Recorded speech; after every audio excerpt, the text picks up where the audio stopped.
Welcome back, I'm Sean. I've checked out many gaming earbuds before, and especially from Hecate, and they have always come up with crazy looking innovative earbuds design. And today we're checking out one that is something I've not seen before. So let's check it out. So the Hecate Air 2 today was sent over to me by Edifier for a review, and this is not a sponsored post, and my review will be based on my honest and unbiased opinion. And if you're new here, please consider subscribing and ring the notification bell so you won't miss any future tech reviews.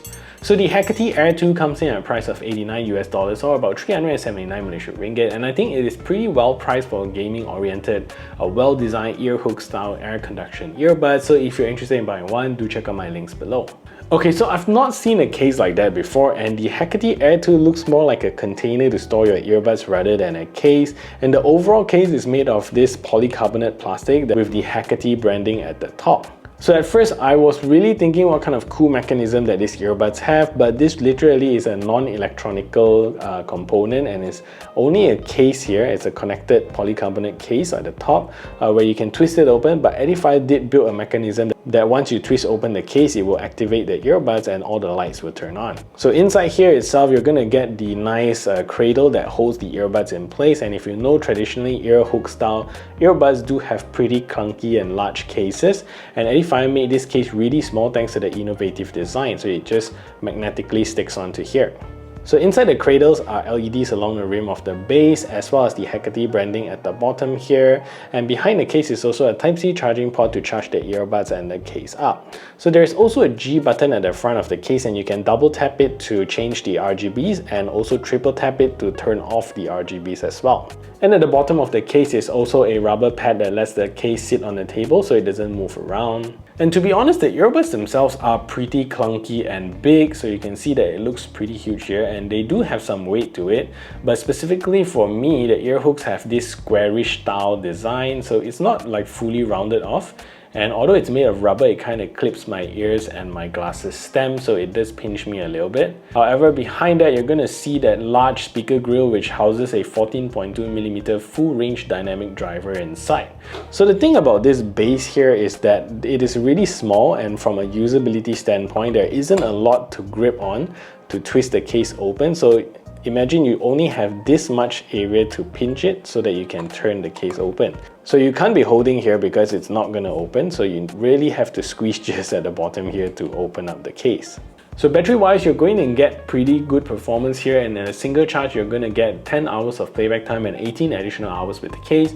It is of course played at a moderate volume, so the louder you play the earbuds, the shorter the battery life. So there is also no quick charging found on these earbuds, and there is also no wireless charging here. So volume here could be a little bit better, and especially if you use this in noisier environment, you do need to crank up the volume a little bit, but this is typical to most air conduction earbuds. So I get to a comfortable listening volume at around 60% volume and a loud volume at around 90% volume. So it's not the loudest earbuds out there, but it also got some performance to get to that louder volume, which is pretty good. So features is quite basic on these earbuds, and you get only a Bluetooth 5.3 chipset that only supports the SPC codec, so there isn't anything too fancy that you can use with these earbuds. Fortunately, it's not a very old Bluetooth chipset, so it should last you a couple of years.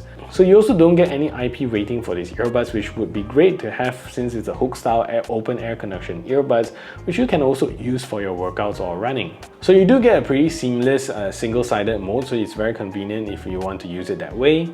And there is also a 2-device multi-point, so you can connect it to your PC and also to your phone at the same time, so you won't miss your phone calls even when gaming on your PC. So sadly, there isn't any app support for these earbuds, so you can't connect this either to the Edifier Connects app or to the older Connect app. So there is a specific tuning with these earbuds that you either like or you won't like it too much.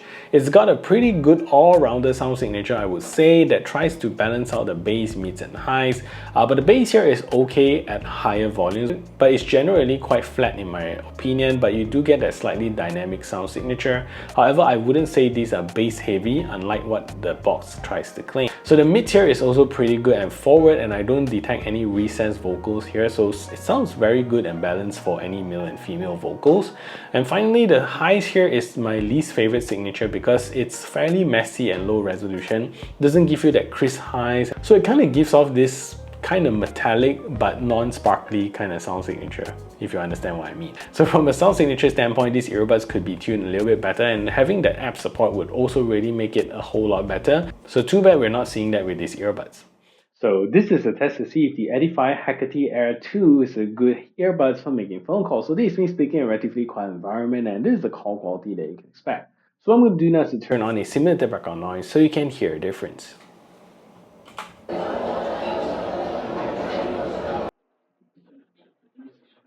So now there's a simulated background noise playing in the background, and this is the call quality that you can expect from these earbuds. So what do you think of the call quality? Let me know in the comment section down below. So as a Hecate product with the gaming mode turned on, you're going to experience fantastic latency performance. And without gaming mode, you're going to see a little bit of latency. But with gaming mode turned on, you're not going to see any latency issues with gaming, movies, or videos. Anyways, let's take a look at the latency performance of these earbuds.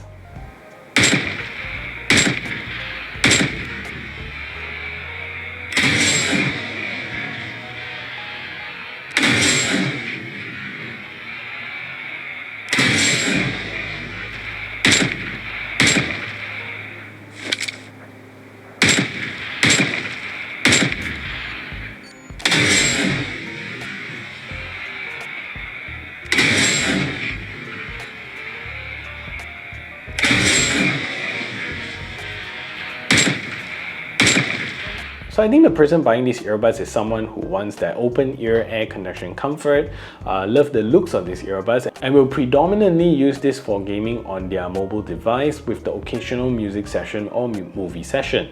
So in that respect, I think this earbud meets its intended purpose, but I really wish there was an app to tune the sound signature a little bit, and that Edifier also included water resistant rating on these earbuds. So that is it for this review. If you find this video helpful, smash the thumbs up button and share this video everywhere. And if you haven't yet subscribed, do consider subscribing, and I'll see you in the next video.